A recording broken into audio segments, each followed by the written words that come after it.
দলীয় মুখপাত্র রিজু দত্তকে এবার সাসপেন্ড করল তৃণমূল কংগ্রেস। সাসপেনশনের পর তৃণমূলের বিরুদ্ধে ক্ষোভ উগরে দিলেন রিজু দত্ত। সত্যি বলেছি বলে সাসপেনশন নোটিশে বলা হয়েছে আমি দলের শৃঙ্খলা রক্ষা কমিটির মুখোমুখি হইনি, কিন্তু নির্ধারিত সময়ের মধ্যেই দলের সদর দপ্তরে আমার বক্তব্য পাঠিয়ে দিয়েছি। হয়তো আমার উত্তর না দেখেই আমাকে সাসপেনশনের নোটিশ দেওয়া হয়েছে। পোস্ট রিজু দত্তর। ভোটে হারের পর প্রবল অস্বস্তিতে পড়েছে তৃণমূল। মুখ খুলছেন একের পর এক নেতা। এবার তৃণমূল ছাড়লেন যুব নেতা সুপ্রিয় চন্দ। দলকে ইস্তফা পত্র পাঠিয়েছেন সুপ্রিয় চন্দ। এবার তৃণমূল নেত্রীর মুখে জোট বার্তা। বিজেপিকে রুখতে এখন বাম অতি বামেও আপত্তি নেই মমতা বন্দ্যোপাধ্যায়ের। উনি রাজনীতিতে অপ্রাসঙ্গিক কোনো মন্তব্য করবেন না প্রতিক্রিয়া মুখ্যমন্ত্রীর। বাম বিদায়ের সময় শূন্য ছিল বিজেপি, এখন তারা সরকারে, তারপরেও লজ্জা নেই মমতা বন্দ্যোপাধ্যায়ের। আপনার মতো চোরকে সঙ্গে নেব না আক্রমণ সিপিএম নেতা শতরূপ ঘোষের।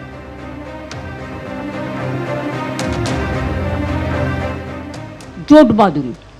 আমরা সবাই চাই একটা যৌথ প্ল্যাটফর্ম তৈরি হোক, যে প্ল্যাটফর্মে অল পলিটিক্যাল পার্টি যারা বিজেপির এগেনস্টে, এমনকি আপনারা যদি বলেন লেফটিস্ট, আমার কোনো ইগো নেই, আমি সবাইকে নিয়েই চলতে চাই।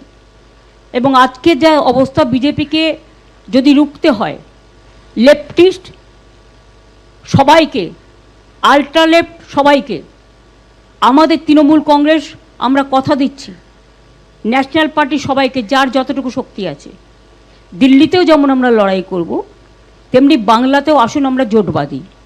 যদি কেউ এ ব্যাপারে কোনো রাজনৈতিক দল আমার সাথে কথা বলতে চান, আমি 4টে থেকে 6টা পর্যন্ত অ্যাভেলেবেল আছি অফিসে, আমাকে জানাবেন, আমি নিশ্চয়ই আপনাদের সাথে কথা বলবো।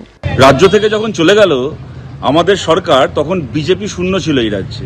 আমরা একটা বিজেপিহীন পশ্চিমবাংলা থেকে চলে গেছিলাম। মমতা বন্দ্যোপাধ্যায় যখন পশ্চিমবাংলা থেকে যাচ্ছেন, তখন বিজেপিকে সরকারে বসিয়ে দিয়ে গেলেন।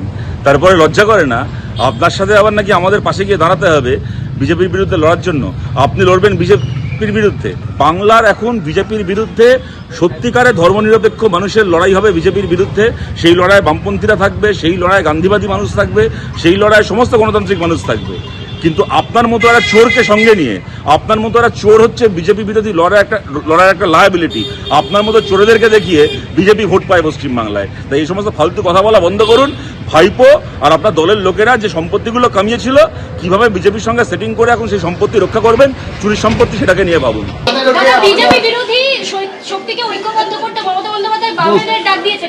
আমি একটা কথাই বলবো, উনি রাজনীতিতে অপ্রাসঙ্গিক লোকের সম্পর্কে মন্তব্য করব না। এবিপি আনন্দ, এগিয়ে থাকে, এগিয়ে রাখে।